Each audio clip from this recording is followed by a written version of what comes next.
Jazzcast Pros. So today, I'm interviewing Kelly Bush for episode 1 of season 2 of Getting Real with Bossy. We wanted to start the season off by getting to know us a little bit better. I never thought that I would be a business owner. I thought I was going to be a performer. I was pretty convinced that I was going to be famous, stage or screen. I was going to be an actor and singer and not a dancer because I'm clumsy, which I feel like is going to come up several times. But if anyone out there is a business owner and not a mother, a woman business owner, it's something I've struggled with before because I felt like there was like 2 years where every Bossy happy hour, like half of the time spent was talking about what it's like to manage your home with your children and your business. And I would just sit there and get smaller and smaller. And like, I can't contribute here. I also was like, I feel like catch up because this is your business. Like I've come into it and I feel like it's my business now too. But like, if it's going to go to one of us, it's going to go to you. And then like I'm screwed because I put my life into this. And also being a business owner, there are great parts and the flexibility that gave me. I was like, I don't want to lose that either. So it's like, we need to get to that point and then hopefully we can be friends. And then hopefully if this all works out, we can continue being married.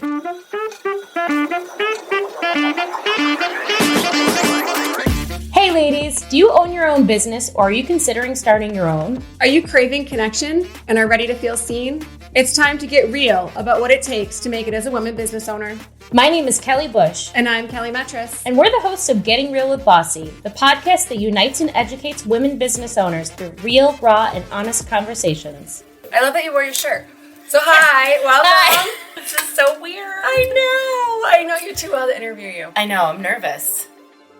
Hey y'all, I'm Erica Sorbello and I'm the owner as well as the stylist at Gallery Salon located at 4 Elton Street in the neighborhood of the Arts in Rochester, New York. We specialize in everything from lived-in hair color to vivid creations, haircuts, wedding hair and makeup, structured manicures, gel extensions, and the best nail art in the city. We work closely with Rochester artists and makers to carry an array of handmade goodies for you to shop from. Gallery Salon is proud to offer gender-neutral pricing and we are a certified LGBTQ+ safe zone. Our space and staff are welcoming and down to earth. We know you'll be comfortable to come as you are and celebrate your individuality at Gallery Salon. You can find us at galleryhair.com and Facebook or Instagram. Give us a call at 585-271-8340, or better yet, swing by and meet us and see what we're about. Gallery Salon, located at 4 Elton Street in the neighborhood of the Arts in Rochester, New York.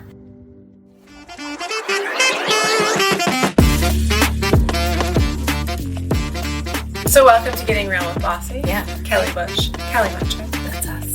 We're twinsies. Twinsies with Our our Bossy Bossy shirts. We didn't plan it. We didn't No. call ahead. I had a event this morning, so I wore it to promote. Nice. I had an event today too, and it was a nightmare. It's not a nightmare. It's like our merchants meeting, and they get feisty sometimes, and they argue, and I sit there because sometimes I'm like, I'm not going to join this board. I'm not going to get involved, and I just have to listen. But I think good things are happening. Awesome. Yeah. I delegated that off to Yeah. one of my managers, and the first day she came back and she was like, "Oh my gosh, that gets intense." And I was like, "Yeah, no, it's super entertaining. I just don't have time to go." Right. Well, it's at Marshall Street, so I don't have to, like, And you don't have that. normally I can just say, Colin, come in early. And Yeah. I didn't feel like I had that option today. And I was nervous, so I thought I'd give myself something else to do. Let's get into our childhood trauma today. And look forward to me interviewing Kelly for our next episode, which I will be equally as nervous about. But I already started preparing. I've got some questions. You're so better than me. There was a meme I was going to send you yesterday, and it was like, all friends have one friend that's like organized and ready, and like you walk into like breakfast and they're like got all their shit together, and then the other friend comes in like dropping shit and their hands are like late, and I'm like, is it a picture of us? I was like, I had to send that to Kelly. Yep.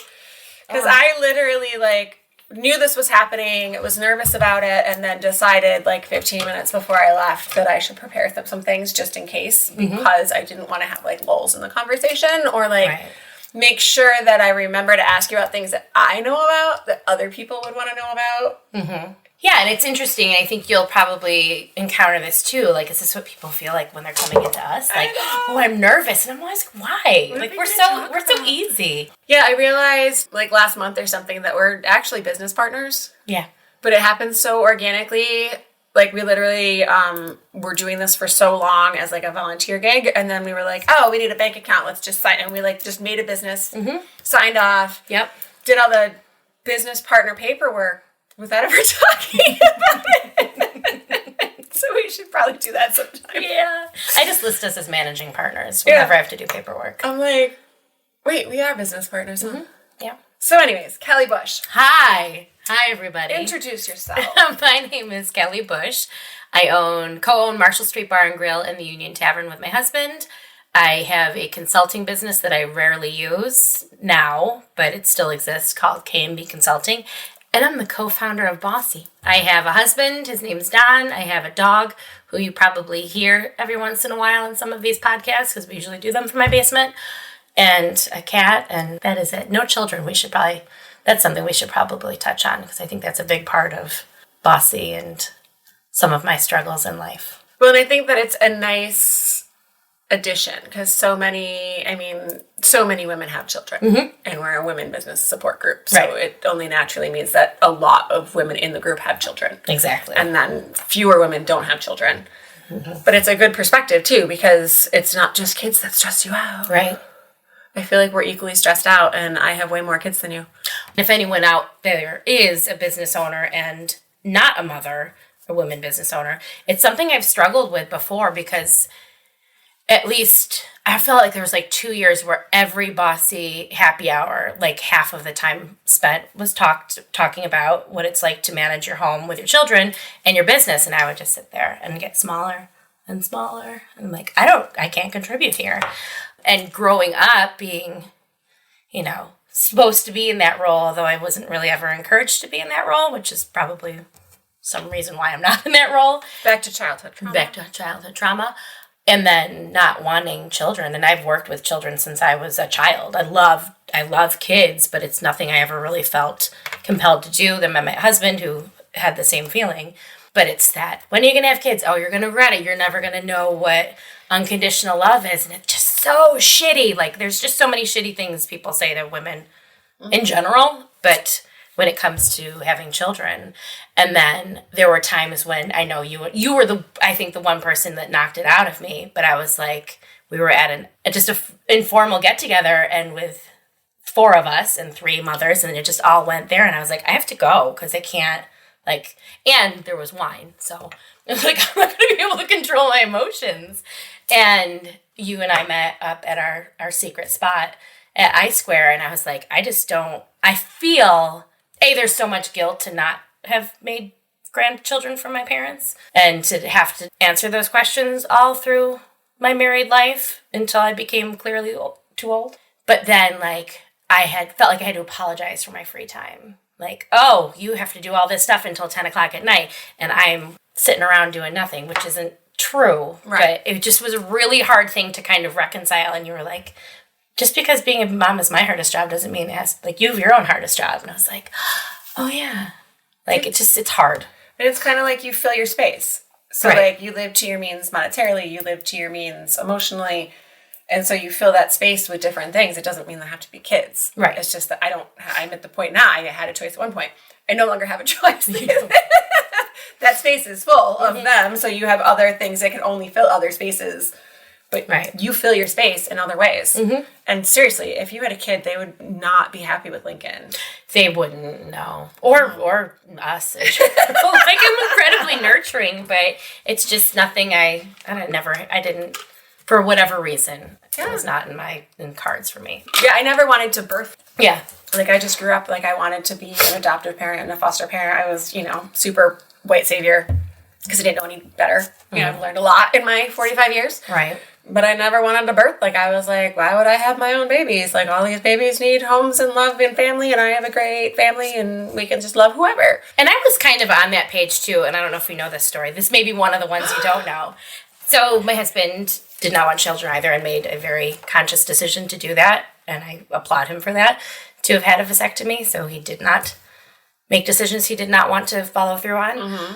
And I was like, that's great, because several reasons. I also have a blood clotting disorder, so I can't take traditional birth control. So it was like, this is perfect. We should get married. That's not why, I swear. I met my soulmate. My soulmate. But there was 2 times, and it was probably after I had left Hillside, that I was in Target, and it was so it was like year 2 of Marshall Street. And I was in Target, and there was a woman buying her daughter's first day of school outfit, and I lost it. And I was like, never gonna have that moment. And it was just horrible. And then it passed, and I was like, oh, is that a clock? Is that the clock? Is that it? Is that what that is? The clock. And then we were in Spirit Halloween buying Halloween decorations for Marshall Street, because, as you know, we're obsessed with that there. And there was a little kid sitting on the floor with, like, one of those little, like, hologram pictures, like, this way they're nice family, this way they're all demons. And he couldn't figure it out, so I sat down on the floor with him, and I was like, I'll show you how, young boy. And I remember, like, December, sitting with Don in the office at Marshall Street, and I was like, listen, because I never wanted to birth. I never needed that experience. But I've always thought, adoption, or I have a couple people their kids are willed to us if something happens. So I was like, that's totally fine. I'm totally down with that. And I was like, hey, listen, I got this thing going. I don't know. And he was like, listen, do you want to have a baby? Because we can talk about that. And I was like, I don't want to have a baby. He's like, so maybe, like, this is year 2. Now's not the time for a kid, except for you. You have children as you open businesses. We'll talk about that next week. Yeah, I'm gonna write that down. Kelly birthing during business openings. Really good timing on bad her kids. timing. And he said, maybe right now our perfect child is being born, and then in 3 years, when it's actually a better time, that's when it'll all happen. I was like, freaking love you. That's the plan. He's the best. I know. And then a month later, we got Lincoln, and I was like, I'm good. Maybe I just needed something. But I think it was leaving Hillside, all of that, and then feeling the need to take care of something other than him and businesses. So, yeah.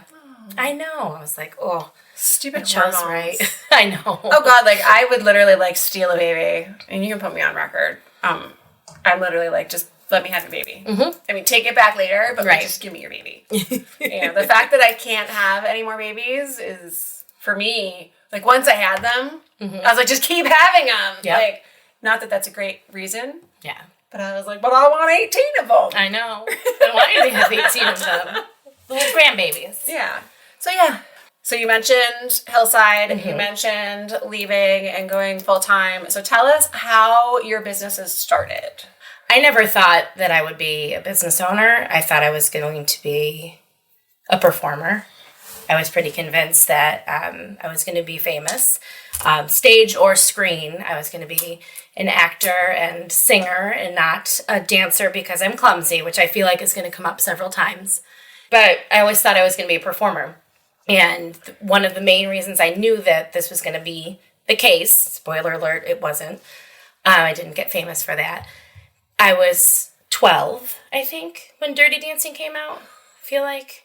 And I was obsessed. Like, I love everything about it. And looking back now, there's some problematic pieces, but... It's hard to watch now. Right, but, like, I loved the storyline. I loved the camp feel. I love all of that stuff. I just loved everything about it. And the music, because that was a genre of music I loved at a young age, which was weird. And to have a movie come out, and everybody's like, oh, I love this music. I'm like, I've been loving it for years. But that's cool. Now it's getting its, respect it's due. And my dad went to see it when he was, like, on a business trip or something. So when it came out on video, my mother bought it. Or my dad rented it so we could all watch it together because my mom hadn't seen it. And I played sick the next day so I could stay home because we still had it because, rentals for 2 days from Hagedorn's or wherever we got it. I don't think Blockbuster was even a thing then. So I could watch it continually, which I did from like 7:30 in the morning till like 5 at night. And at the second watching, I had written myself a character.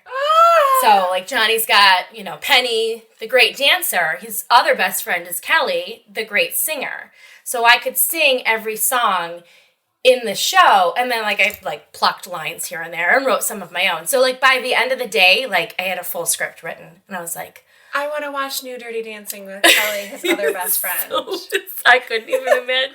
But like and that was the first time. And then I would any movie producers are watching. Right? Yeah, Jazzy, next project. But that's when I knew, like, this is what I want to do. And now kind of looking back as I'm telling this story, like, the directing and the reconfiguring is really, I guess it's all connected. So you don't even need a therapist. I don't even need a therapist. So anyway, when Don and I met, he was trying to buy the Black Pearl, which is now Dickies. So I don't know if you remember that. So he was working with you at Acme and trying to buy this with a friend of his. So it wasn't really a surprise that it kind of became part of our life. So in when we were married, 2009, we started looking at properties because he really wanted to open his own space. And I thought, that's great because you need to get out of where you're at because there's nowhere to go. Yeah. And you've got great ideas. So we found a couple different places that fell through at the last minute. And it was just such a heartbreaking thing. As you know, like it's just sucks. It's like, for those of you that don't own businesses, it's like when you have your dream home and you go on the tour and like, you're like, oh my God, I'm going to buy this house. I can literally see how to do this. Fall in love and then the house falls through. I feel like a lot of people understand that. Mm-hmm. That's what it feels like. Because you're like, no, this was it. This was my future. Right. You just took it away from me. Like the 72 hours that it took from you saying yes to the next Monday when he said no, which is how that happened. We were like, but I have it drawn out. Like I've called people. I've got contractors ready to go. Yeah. So then we walked into Damien's on Monroe Avenue and we were like, this is not whatever we would do as a business, but we can see like it's literally on the corner of a neighborhood. And we just wanted a neighborhood pub. We wanted something just casual where everyone feels welcome. And that was it. And I was like, perfect. And then learned a little of the history of the building. Like Miles Davis played there when it was Duffy's Backstage. I did not know that. Yeah. And when it was Glass Onion, a bunch of cool people played there. So I was like, this feels right because we love music as well. So we did that. I was still at Hillside and thought I'd be there forever. And I was like, I'll just do the books or something. And then I was like, I don't know how to do books. And I don't know this industry. And I'm really bad at math. So like the 3 things you need to do the books, it didn't have. And that's what I agreed to do. And make mac salad. I'm like, I'll make the mac salad and I'll do the books. And Don's like, okay, I'll just do everything else. I didn't make mac salad, by the way. The Union Tavern is a beautifully restored building with a rich history and views of Lake Ontario. Featuring New England favorites and hearty comfort food, everyone will have a favorite dish. From large groups to intimate dinners, there's plenty of space to celebrate special occasions. Come visit us at 4565 Culver Road, right across from the Jackrabbit. Live it, love it, lime it with Selena's Mexican Restaurant at the Village Gate. Come for the food, stay for the fun. Become a part of Selena's family. Selena's offers daily specials, happy hour at the bar, and catering, plus dietary menus for celiac, vegan, and vegetarian guests. When you're on the west side, grab a quick bite at the new Selena's Taqueria Grease, 745 Maiden Lane in the Tops Plaza. Find out more at selenas.com, SALENAS.com. So the first 3 months with our accountant, I go to reconcile. I could put stuff into QuickBooks. Once I figured that out, it was okay. But reconciling, I was I'd call her sobbing. I'm like, Allie, I don't know what to do. I don't know. So if you're listening, Allie, you don't even know how much you helped. But I was I don't know what I'm doing. And I can't justify or figure out why this isn't reconciling because I don't even know what these words mean. It took me months to actually understand, cost of goods sold. Right. I don't know what that means. So, learning that, I was okay, everything's figure-outable, so I can figure this out. So, year 2, I had some issues where I was working. I had 2 pretty significant injuries, 2 concussions, and I didn't really feel, program and I weren't meshing, so it was time to go. And that's when I went on to Marshall Street full time. So that was 2012. And I was I need to learn how to bartend. And I need to learn how to do this. Yeah. So I did that until 2014. And then told Don that I don't want to work behind the bar 40 hours. I don't feel like it's a good use of my time. I want to grow catering. I want to grow events and do things like that. So that's when I went back to like 2 or 3 days. There. And by the way, you managed to grow yourself like an immense catering program. Yeah. It was really out of a cool. neighborhood bar. Yeah. Like, I still tell people about it. Yeah. And our kitchen's like the size of that love seat. After doing the Strong Happiest Hour with a full kitchen, like I have a giant kitchen. Yeah. For And 1,500 knowing people. how big your kitchen was, I was like, how did she even pull this off? A lot of graphs, a lot of spreadsheets, a lot of paperwork. Yeah. Amazing catering Tons of program. planning. Like Thank you. what you were able to build in an industry that you didn't even know going into it Yeah. was like outstanding to watch. Thank you. Appreciate that. That was true. Yeah, it was pretty amazing. And I'd like to have free time to be able to kind of go back at some level. I don't want to be at that level again, but Yeah. yeah, we were doing like 40% of our sales sometimes was catering. So it was pretty cool. amazing. Yeah, so we did that, and then a lot of life stuff happened, which we can tackle too. I don't mind. We'll talk about anything. And then, 2018 was when we really started looking at the place in Seabreeze, and then took that on an open Union Tavern we bought it in March of 19 and then opened in July, right before the pandemic. I know that's been tough. Yeah. Yeah, it's, and that was that's my baby. That's my passion project. I love everything about it, but it's been a constant struggle for many reasons, because of the neighborhood, because of how we were treated by some neighbors, and I mean, honestly, when you walked in the first day, like you had to gut and the entire place. so much work needed to be done. And we're pretty realistic, but like it was bad. So like it was tough before there was a worldwide pandemic. Right. And that was like all we have to do is get through till summer and then we're good. Yeah, because we're also across from an amusement park and several marinas on Lake Ontario.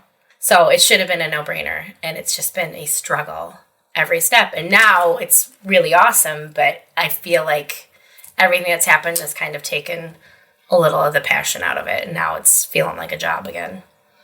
So, Well, yeah, the burnout yeah, of never having, like you're pushing the boulder. right. And there's just no top of the mountain because it's one thing after another, and coming out, like I was just talking earlier at the meeting I was at with a Bossy member about how people don't understand that for business owners, especially small business owners, especially product-based hospitality, service industries, the pandemic's not over. No. Like, we're still struggling. Yeah, at my meeting, they're like, how are things going? I'm like, this is a 5-year rollout. Yeah. Like, no matter what, you'll see more restaurants close this year than I'd even say the last 2 years combined. Well, yeah, because I know personally, even if you got funding and grants and you were able to stretch it out and you were very cautious about how you spent it, it's ending. It's all gone. And everything still costs so much more. And people's habits are different, and they're not changed. Some of them are coming back and some aren't. And Yeah. we're going to be... And everybody's feeling the pinch. It's expensive to go out right now. It's Right. expensive to go to the grocery store. I am my customer. Right. I'm middle class. For me, I'm a family. Like, when I bring my kids out, I'm like, how much Right. did I just spend on dinner? And Yeah. It's an interesting place to be. Right. Making me rethink some of the stuff that we're doing. And luckily, we own the building. Or unluckily. If we didn't own the building, we could have walked away. But owning the building and having a 400,000 plus mortgage, like there's decisions to be made. But now we're at a place where at least I'm not angry and I feel some peace, and we can decide what happens next. And maybe we do it for another 20 years, and maybe we pass on the torch. Who knows? And tell us about K&B Consulting. So I started that during the pandemic, so that October of 2020. I've been doing consulting, listening for years, and just getting kind of paid. And sometimes I would be, on the books or something, but just doing consulting. There was a place that I did the books for a long time, and just showing what I've learned and what I learned through the Restaurant Association and other programs that I'm a part of where I can help out. So I was like, might as well make money off of this legally. And so I started that. I did a lot for a while, and I had some clients that would just like, what can I just pay you, especially during the pandemic, because of the Restaurant Association and how quickly we were getting information, people were like, how do you know this? I'm like, how do you not? Like, Yeah. Oh, but right, because I'm getting it fed from, Albany or national. So Right. it was very easy, and people would just pay me for like, I'm going to call you like 4 times a month. I was like, okay, it costs this much money. I don't know, because I'm kind of building this as I go along anyway. But it was a nice little boost of income when there was nothing else really to do. That's awesome. So I think that might be something I pick up again in the future. But since my fall, I really can't multitask too much. So. And you started Bossy. And Bossy, which I'll tell you, I'm not going to get too emotional, but like that life-saving moment, really, because my life was shit then. And because we started that in summer of 14 when everything kind of exploded. And then we sat and we're like, well, we'll just do this and it'll be great. And It'll be amazing. And yeah, it really got me through that year of complete uncertainty. So I happen to know that at one point in time you were separated from your husband/business partner. Yeah. And as a married to my business partner person, I have to imagine, and we talked about it personally as friends, but never really on the business side. Yeah. And like, what does that end up looking like when you are uncertain as to the future of your outside of work partnership, when that partnership is also in business? Yeah. So summer of 2014, I won't go into too much of why because it's not my story to tell. Right. I'm sure if you interview Don someday, he will tell you everything. That's who he is. But he had some things that he had to work through, and me being social, I have changed the lives of, 13-year-old girls by making mosaic paintings and talking about our feelings. I was like, oh, I can help. And then I was like, whether I can or not, it's not my job. And he had to go through what he had to go through, and I needed to learn how to let him go through that and work on some of the things that I've contributed to our marriage not being incredibly functional. So we separated, and it was one of those things where we were like, we're great people. We've got a great business. I mean, we're both amazing people. And we were at the height of our business. I mean, our sales were through the roof. We didn't know what to do with money. Those were the days. I know, those were the days, 2014. And our problems weren't with each other so much. Like, there was some stuff, but it was a result of other things. And we're like, we could probably figure this out, but we have money. We have a great relationship. We have great communication. We can physically and financially separate and work on what we have to work on. Still, hopefully, this is, the very beginning. Like, yeah, we can still be business partners. We can still be friends. We can date each other, whatever. Like, we can figure it all out. And of course, like the perfect relationship. Right. So that did not quite happen that quickly, but we got to that point. So because I didn't hate him, like, he didn't do anything wrong. Like, I think if we would have stayed together, we would have done horrible, hurtful things to each other. But because we kind of intervened at the time that we did, probably within 2 months, I was like, we can work together. Like, there was one day, like Tuesdays has always been the day that we work together. I was like, I'm going to switch my day to Monday, and you do your Tuesday, and then we'll, do our other stuff. And I kind of had it in my head, like, bare minimum, I need this to work to become. If you've been thinking about starting a podcast and you want to include interviews with people across town, Riverside.fm offers unbelievable high-quality recordings regardless of your or your guest internet quality. And it also gives you separate audio and video tracks for each person speaking. And unlike Zoom, you don't have to install anything on your computer, and your guests don't either. Head over to Riverside.fm and use promo code JazzyCast to get 60 free minutes of recording and 15% off a membership plan. No, it's work. Okay. We have our watches on just in case emergencies come through. If he calls twice, I'll answer. Yeah. So it's like bare minimum, I want to get to the point where we can be business partners, because I also was like, I feel like catch up, because this is your business. Like, I've come into it and I feel like it's my business now too, but like, if it's going to go to one of us, it's going to go to you. And then, like, I'm screwed because I put my life into this. And also, being a business owner, there are great parts, and the flexibility that gave me, I was like, I don't want to lose that either. So it's like, we need to get to that point, and then hopefully we can be friends. And then hopefully, if this all works out, we can continue being married. So it was really quite quick that I learned we could work together. We could run the business together. What didn't work was a couple things. He's a sharer, as you know, because I think he even shared things with you before he shared things with me. Just who he is. He seeks out help. And where I'm like, I legitimately, if I see his phone number come up, have no idea what he's calling. Yeah. Like, I couldn't give you a guess. Yeah. But it's something. it's something important. I have no idea what it's going to be. Right. So I'm pretty private, or I was then. I think I've gotten a lot less because of this, where people would come in and be like, oh, hey. I'm like, I'm behind. Like, I have to work. Like, please stop. And this is like me bartending, not like being in the office. Yeah.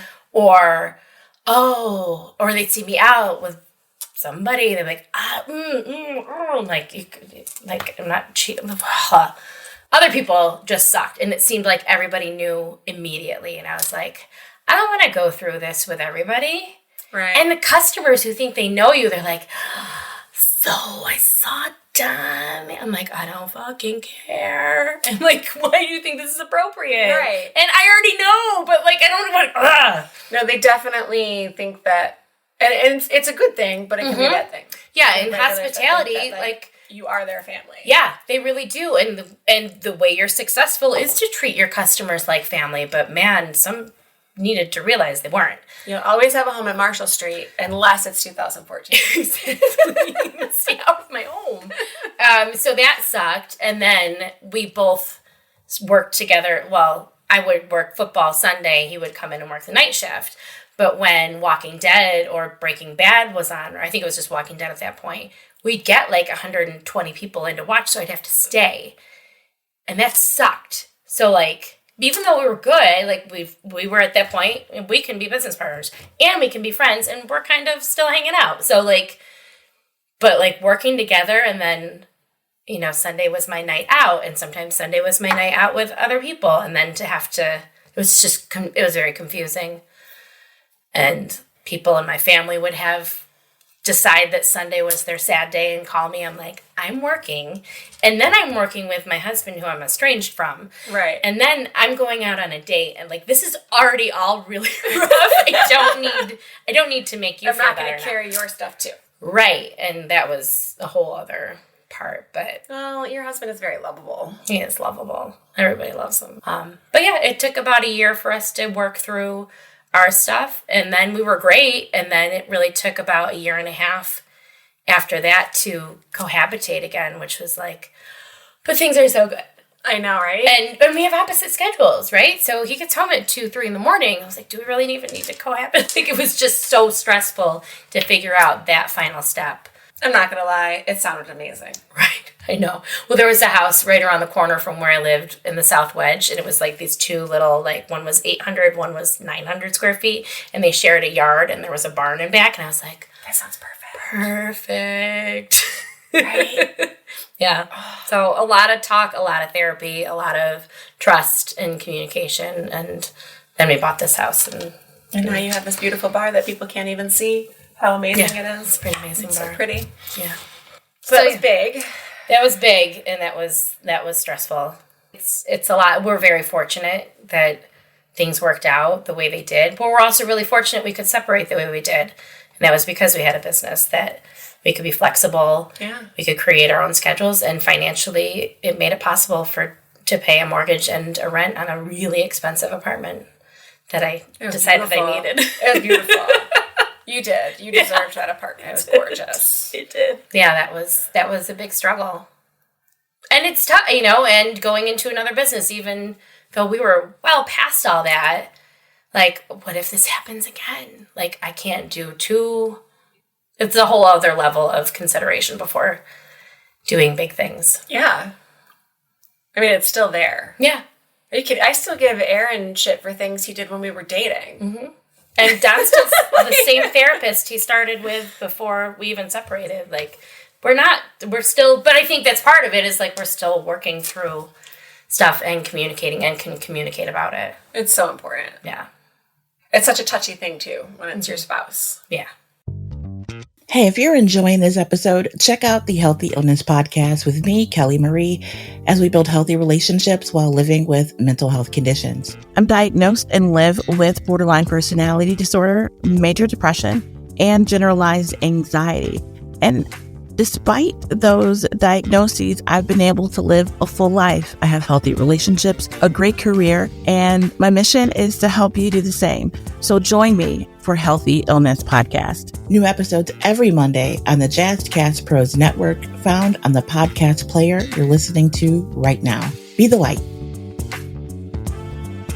And then you turn around and would you say that your experience a year ago was more or less stressful than 2014?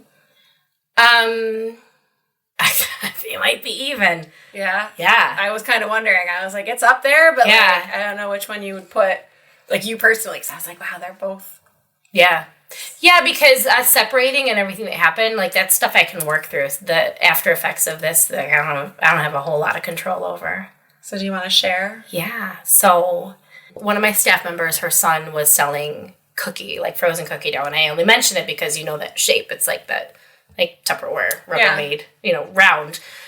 So I bought four of them because, I'm a wonderful boss and I love cookies, but I also am chubby and I don't need cookies upstairs. So I got home and I was like, put them downstairs in the freezer. So they're precarious, right? They're like these round things. They don't really hold well. And I took my first step. I was like, I'm going to go down sideways because I've got things in my hands and that's what you do when you're a responsible adult. But I did not take into account that it was January and my shoes were wet. And the first step was I stepped down and my foot slid out and I hit the wall in front of me and several other things going down and woke up in a small pool of blood minutes later, I think, and realized that things were not good. And I was home alone.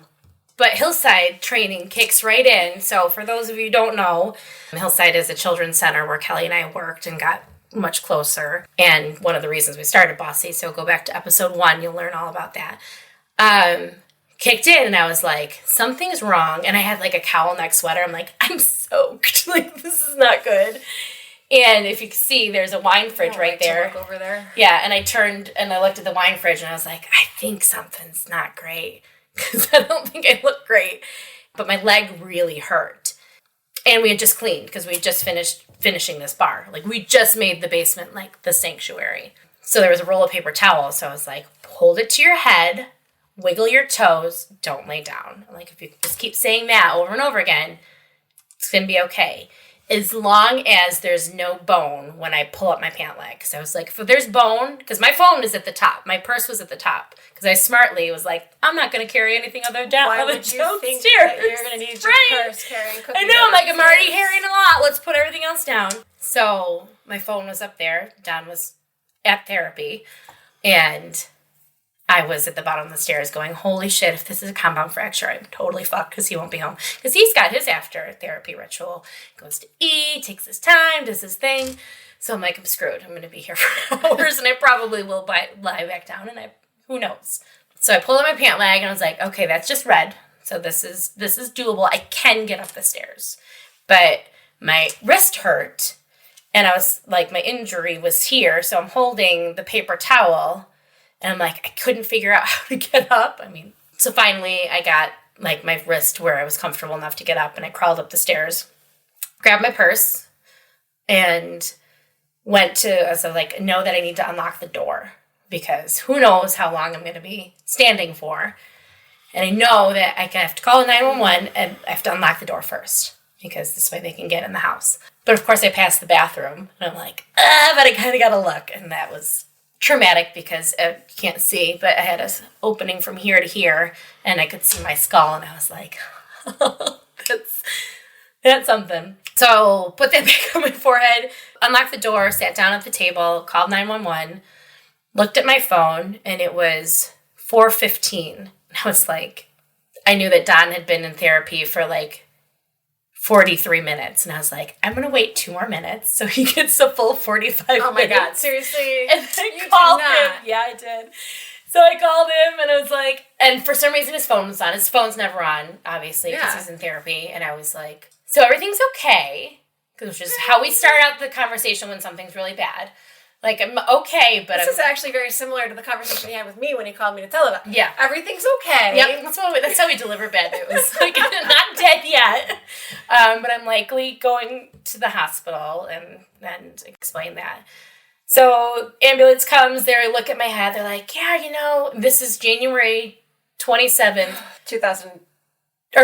21. 22? 22. I don't even know. There's I know it was like a year ago. Yeah, there's a tent outside the hospital. The hospital's only 10 minutes from here.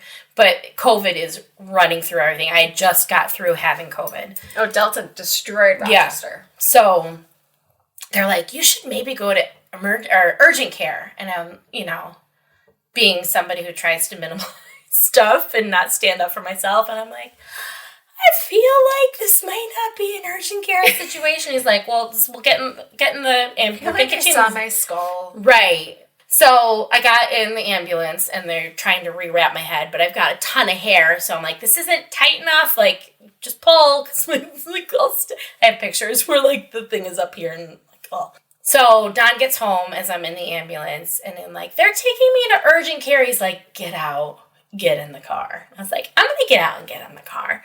So we pull out and that's when I like lose it. I'm sobbing. And I was like, what? We're going to the hospital. I was like, they already called urgent care. Like, maybe this gets us to the because it's the urgent care right on port. Like, you can see the hospital. It's like, maybe that gets us through faster. So we go to urgent care and they're like, you need to go to the hospital. Like, you're bare minimum, you need a CT scan. So went to the hospital, in and out in 4 hours. It was real quick. I had 48 stitches and yeah, and that changed everything. I couldn't multitask. I couldn't see for a while. I still feel bad sending you emails. Oh no, I had to because I couldn't read. Like, I had like the biggest font on my phone. I'm like, oh my God, I'm a mother. Like, I can't read anything. But luckily, great doctor, great neurologist, and they've helped me, now just over a year with medication and different therapies, but there's still stuff I can't do. I have to write everything down. Nothing lasts in my head too long. And yeah, I had to pull back from some stuff, but great staff. You were amazing. You're always amazing. But like, there's just some stuff I know I'm not going to get to. You still haven't changed your signature line on your email to I have a DVD. I know, right? Or TBI. I have a TBI. I can't help you with that. But yeah, it was a lot of lessons in asking for help and stepping back, and the thing you and I talk about a lot, like sometimes you just have to let them do it, even though they're going to do it not the most efficiently, not the way you would want to, not the best way, but it gets done. And sometimes that's where you're at. And the more you let them do that, the better they get. And that was a really hard thing for me to let go of. But I did it.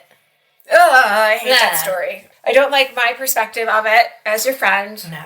It was so scary. And then I couldn't go to the hospital because of COVID. Like, I was ready to just ditch my kids and go. And Dom was like, you can't do they wouldn't even let him in. Like, I can't go in. And I was like, so I'm just going to sit outside. Well, the best part was because COVID, what the hell? It was so quick. In and out, 4 hours. And that was 2 CTs, 1 x-ray. And it probably took like 45 minutes to sew me up. So I was in and out because I was barely in the emergency room. Like, my feet were actually in a hallway. And it was just COVID everywhere. And I was like, oh, you just had it. Right, because I had the neck thing on, so I didn't have a mask on. But I think that I was the only one they could do something about. They're all just waiting to get sent upstairs. Yeah. They're like, well, she's just bleeding. Like, I can fix her. I can fix that. So it was quick in and out. But and how are you now? Okay. I think I don't feel anything up here except the intense itching, which is like 70% of my day. So that sucks. And that's just annoying. It's not like debilitating. But I have to write everything down still. Multitasking is hard. I know when I've had too much. But I also know, like, I went to a show last night, and normally I'll come home and Don has a bourbon waiting for me because I need to settle down to be able to get to bed.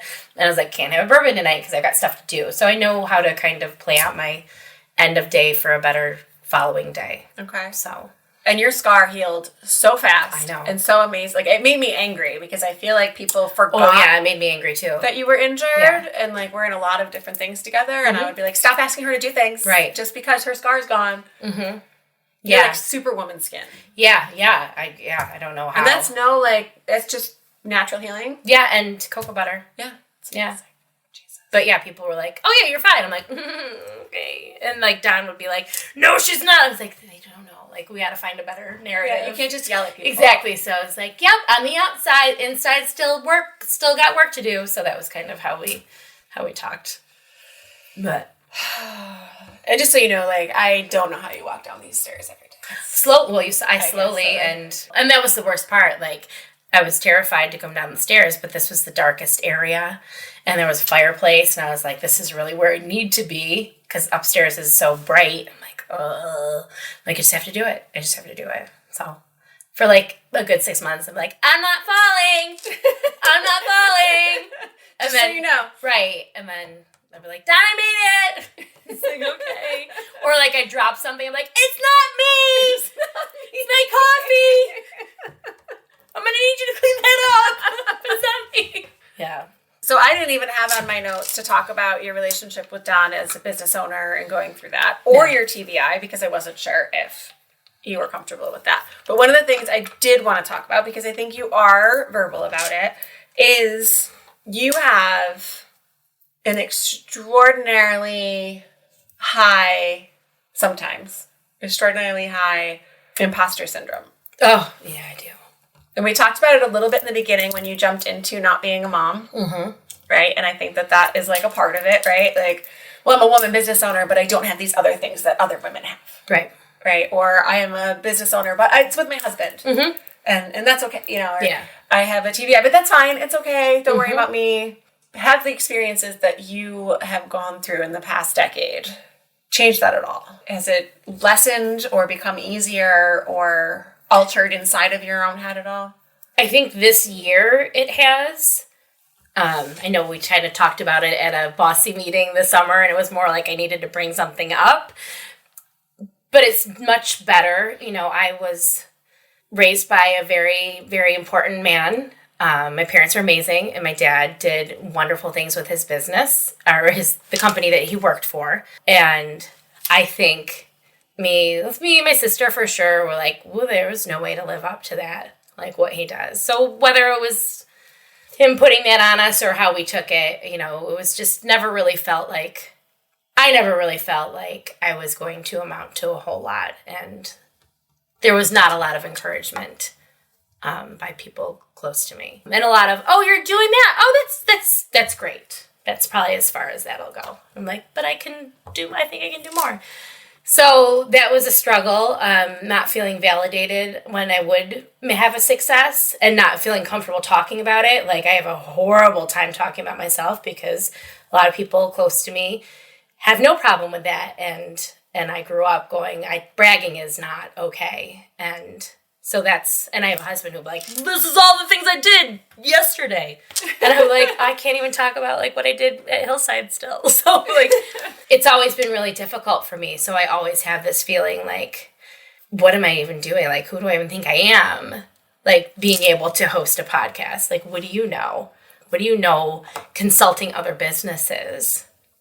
So there's a lot of that in my life. But I think the fall helped with that. I think it was a time for me to stop and actually listen instead of just go, and do, where I was like, oh, I'm listening.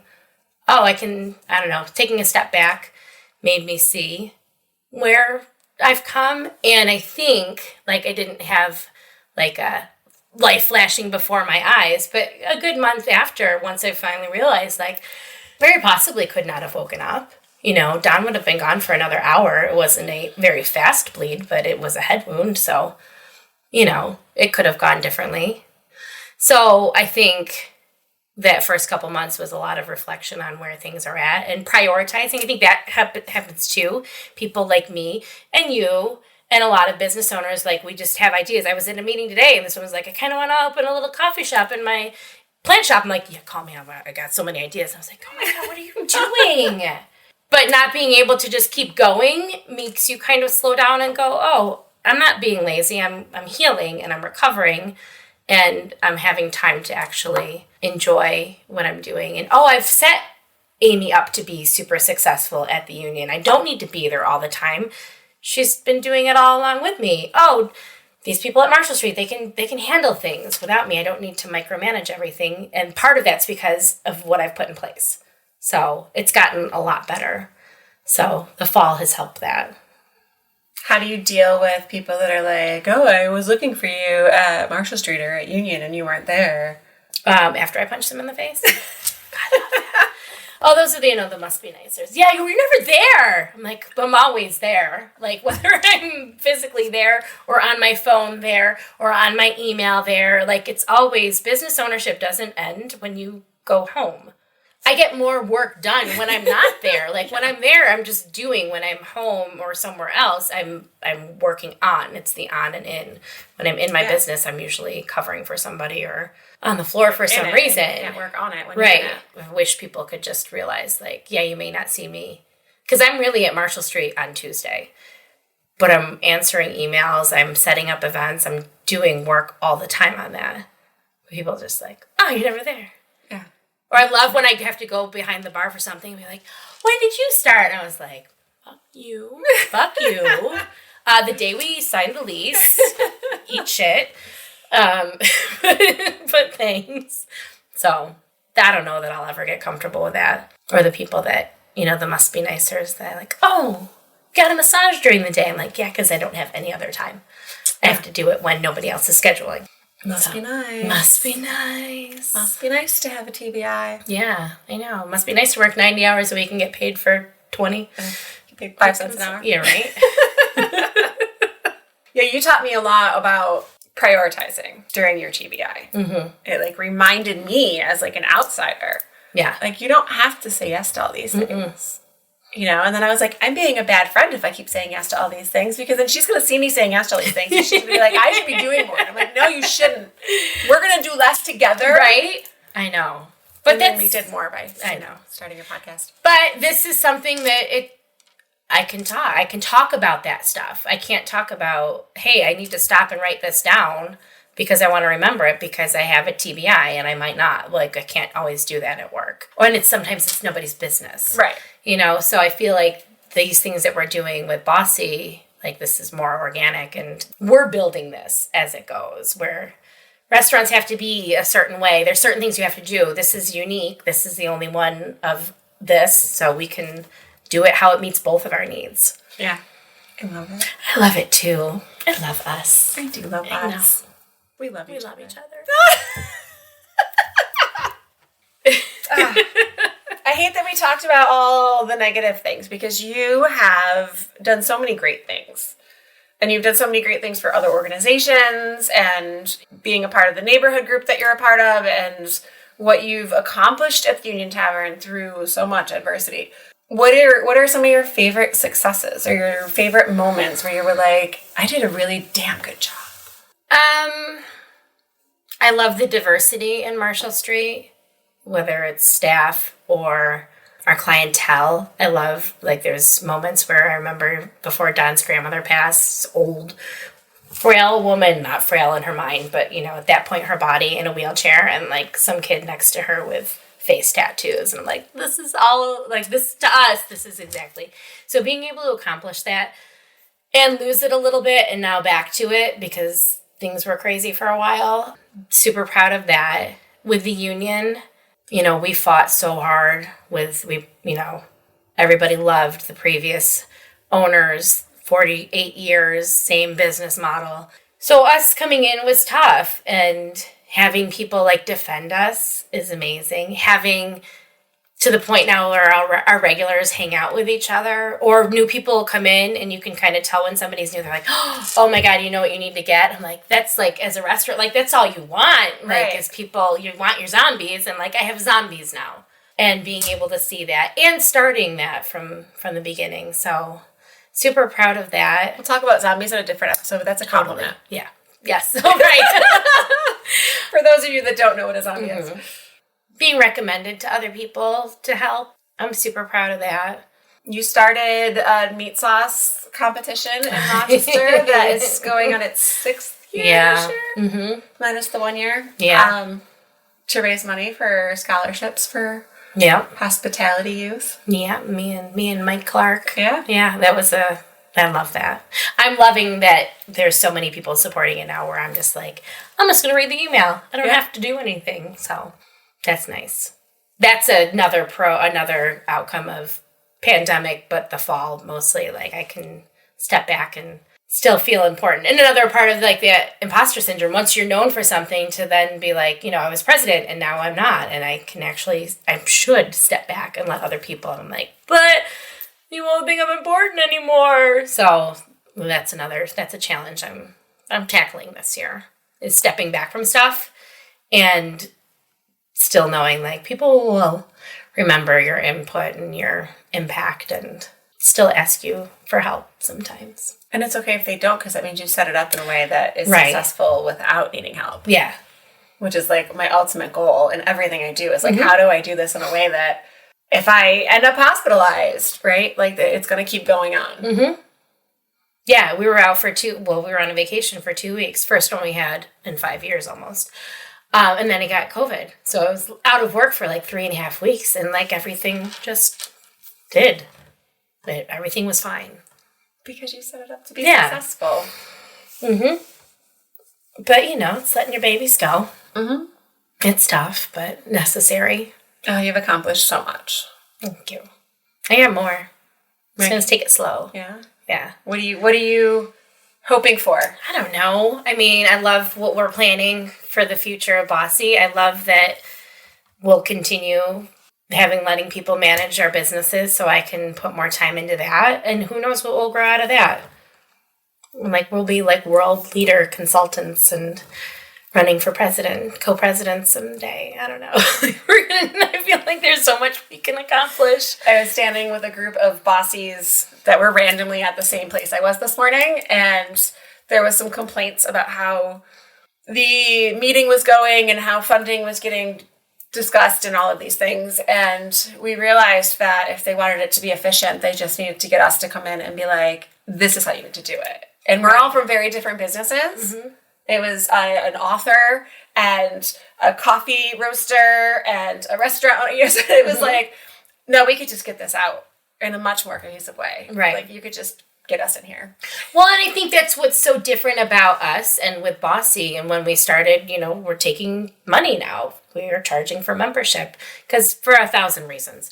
But, when I was like, but there's other places that, like, there's chambers, there's other things out there that do this, but they're run by employees. Like, having a business organization run by business owners who have seen successes and failures, and not failures, but what people would call a failure. Failure. Right. But, they're moments, and not every story is was like, can we say it didn't go to fruition? Or like, not every great story is a long it was story. A failure, and it was okay. Right.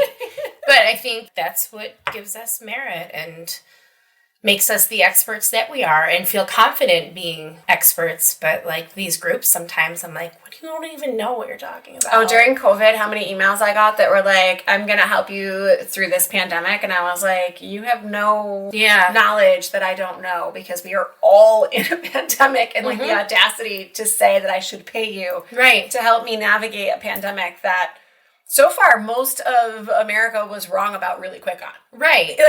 Like all the guesses that were being made were incorrect. So I think we're all just going to run through this. And then at the end I can be like, I'd be happy through the next pandemic because I'm an expert in navigating a pandemic. Right. And I'm sure you got this as much as I did towards the end, but I was president at the beginning, you're president at the end. I would get calls from the news. I was on the news like weekly. But then they'd be like, hey, what's new? What's going on? I'm like, oh, I'm writing your content? Yeah. So I'm getting paid. Oh, I'm not? You're just calling me so I can give you ideas on what to do a news story about? Like, that's bullshit. Right. And then you're not going to film me when I wear all of my logos? Right. Exactly. I'm like, that's not my job to do your job. Yeah. I'm But at it least can going to be get my for- logo on film. We'll quote her, Right. but we won't show her image because she wore her Selena shirt. Exactly. Oh, I remember that. It's annoying. It's so annoying. More than that, though, I think, like, because we do event planning and problem solving. We're Right. official problem solvers. We are official Really? problem solvers. So, T-shirt. Yeah. Did we write that one? I think we wrote that down I in mean, a we different we interview. did that. I've got my notes from Megan, and I'm pretty sure. Yeah, because that was her husband's job. Was like official problem solver. No, that's what we But yeah, are. yeah. So we're official problem solvers. And after watching my daughters play this past weekend, where both the student director and the adult full-time director had to step into different roles on their 12-person cast, and got through it, and it was amazing. I mean, she's 13. You talked about it. 12. Like, I mean, that's her, right? Yeah. Like, that's everything she wants to be. And since she was 5, I mean, she tried to write her own Wicked play because she wanted to make sure she could be Elphaba because she didn't want to start as a ensemble. And I was like, you're insane. But hey, more power to you. But, like, that's what we do. You're on a live stage. Yeah. You're on a live stage right now. You're on a live stage when you walk into work, and you are acting, because I know how many insecurities that you carry with you, because I carry a lot of them. But you walk in, and whether you're talking to an employee or you're talking to a guest or you're answering a phone call, you're on the fly improv acting Yeah. and problem solving. There are times when I'll be on the phone and I'll look at Amy. I'm like, write that down, because I'm making this up. This isn't actually. This sounds like This it isn't might actually work. how this is supposed to go. Like, we've got a price for that. We've got a policy for that. Whatever. It's this, and I'm like, make sure you write that down. Yeah, we do now. I just made it up. Yeah. Or I hang up and I'm Yeah. like, I don't want to do that next time. That was Yeah, dumb. exactly. Like, do we have that in writing? Did anybody hear that? Because that was a bad idea. But yeah, you have to be the authority, or else nobody's going to buy it. They don't want to know that you don't have the answer. Right. So you just give them an answer. And then after, you're like, I hope that works out. Right. So yeah, you're an actress every day. Yeah. You're just not on screen. And are you doing a little promotion for Union Tavern? Are you doing your murder mystery dinners anymore? Because I missed it and I still want to go. Well, that was the call that I wasn't able to get earlier. Oh, really? Yeah. So I'm not sure what's going on. One of our cast members is an alpaca shearer, like professional, like That's it's like in alpacas Rochester? and sheep. No, he gets flown all over the world to like shear He's like animals. a professional shearer? Yeah, like gets flown to Hawaii and stuff. Like really cool shit. I need to read. I know. I'll get you his website. I was like, that's amazing. Every once in a while, I'm like, I need to reevaluate my life Right. choices. Like, I Yeah. can shear alpacas. Yeah, I'm it's sure I can- where- I there's mean, a YouTube video There's on gotta be a that. YouTube video. I think he has one. But that, and Lucas is in his gay bowling league, so he's unavailable for a little while. So it'll pick back up. He's got a couple other ones that he's written, so we're kind of playing around with that. But I don't know, it's tough to find time. So So you managed to maneuver your passion back into your business. yeah. Who knew? Right, with the TBI. Yeah. Like, oh, let's memorize lines now. Well, the worst part of it was that the one we did, it was 1920s, so I had to wear like the headdress, and by the end I'm like, oh, because I can't have anything like long term on my forehead and be like, I just want to scratch my face off. It was horrible. But the show must go on, and the second it was over, I was like, nah. But you wouldn't have known it if you were watching. Like, that girl You're does not professional. have a head issue. And then maybe we'll do a fringe show. I think we should. Oh, I think we should. We could do like an improv comedy on business ownership. Yeah. Oh, fringe, watch out, we're coming. And they'll walk away actually knowing what it's like. And we'll get them shirts that say, I am not or I will never be a must be nicer. Like little pins. Yeah. It's like, not I vow very nice. today to never say that to a business owner again. Right? How it must be nice. Because fuck you. Yeah. Is there anything else you want to talk about today? No, I think support small businesses, especially restaurants. They're going to have a really hard year. I think this is going to be the hardest so far. Be kind to each other. The 3 women-owned businesses that you love. What are the 3 you utilize the most? Laughing Gull, because Okay. I love chocolate. STEM Rochester, which is around the street from Marshall Street. They do exotic plants, and she's got some really cool things coming up. So I've bought a couple things from her, and she, I think, alluded today she may be doing some like plant consulting, which I really need because all of my plants die often. Okay. Marina Nothnagel, they opened 9 Spot Brewery. Really dig her and her story. I'd love to have her on because talk about the steps to take to get to business ownership and literally like fires and death of partners, like horrific things, but their stuff is great. And in my little Seabreeze area, I mean, we've got Marge's, owned by Francine. Marge's, I think she said it's been open for like 70 years. They've been there forever. By the 66, same family? I think, yeah. And Kathy Petzing, who owns Shamrock Jack's, which is right across the street from us, and a wonderful neighbor. And neighbor. it's the birthplace of Bossy. Place of Bossy, because we birthed it in one of their booths. Yeah. That sounds like too much information, but it's really just simple. Yeah, and there's M's that's owned by women too. So there's just, it's nice to be in a small area where there's not a lot of businesses and the majority are owned by women. But no, it's good. I feel like I may have shared something with you that you didn't. I don't know. Yeah, I learned some new things. I never knew about your Dirty Dancing script, and I want to see it. Maybe that could be our fringe act. Yeah, right? Oh, God. No, it's not great. My voice isn't what it used to be. Well, we could hire people. I had a really good voice. Oh, right. Oh, yeah, for sure. Right? Yeah. Yeah, maybe change some of the content so it's not so cringy.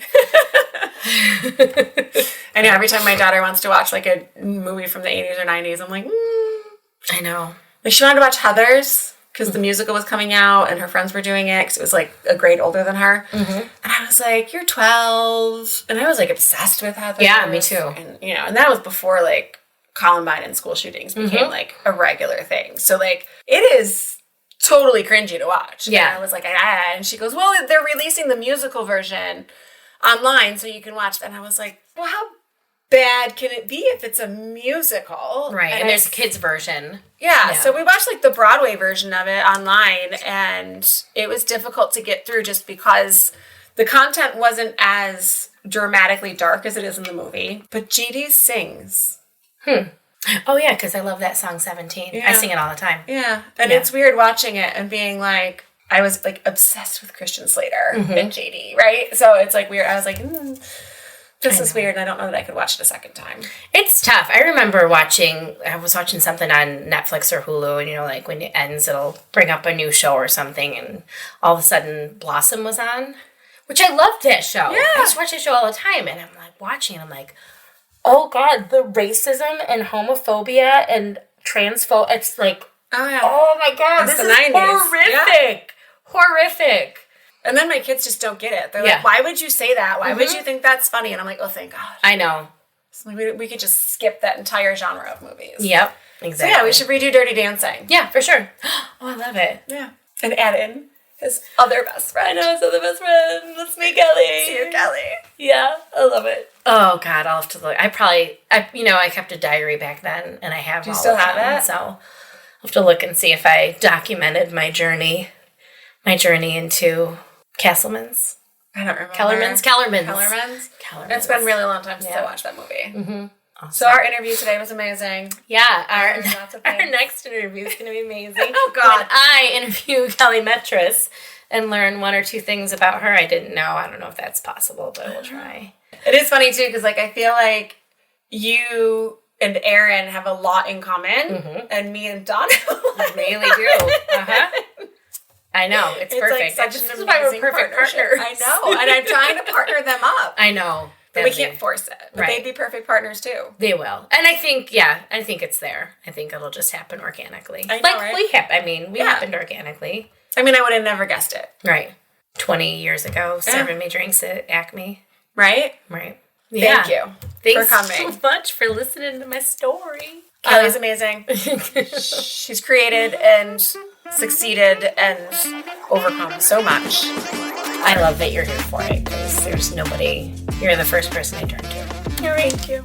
We have a lot planned for this year, and keep up with us. Follow us at Bossy ROC on social media. You can reach us at bossyroc@gmail.com. Again, BOSSYROC. Because if you're not from Rochester, New York, you probably don't know that rock is only spelled ROC. Yeah. There's no K. We're the K. We are the K in rock. And if you want to join Bossy, BossyRoc.com/join and join our team. Yep. Thank you. Thank you. Be brave. Be bold. Be the boss. Be the boss. This podcast has been brought to you by Gallery Salon, where beauty and art collide. You can find out more at galleryhair.com. Girl, where have you been? I haven't seen you at work in a while. Girl, I quit and started my own business. Really? That's amazing. How did you do it? Well, I've been listening to this Beauty Boss Millionaire podcast, and it really helped me change my mindset from an employee to a CEO. All that from a podcast? Yes, the Beauty Boss Millionaire walks you through the process of starting a business and making your first million. I need that in my life. I need someone to help me. Just go to beautybossmillionaire.com or pull it up on your favorite podcast app. It's time to boss up.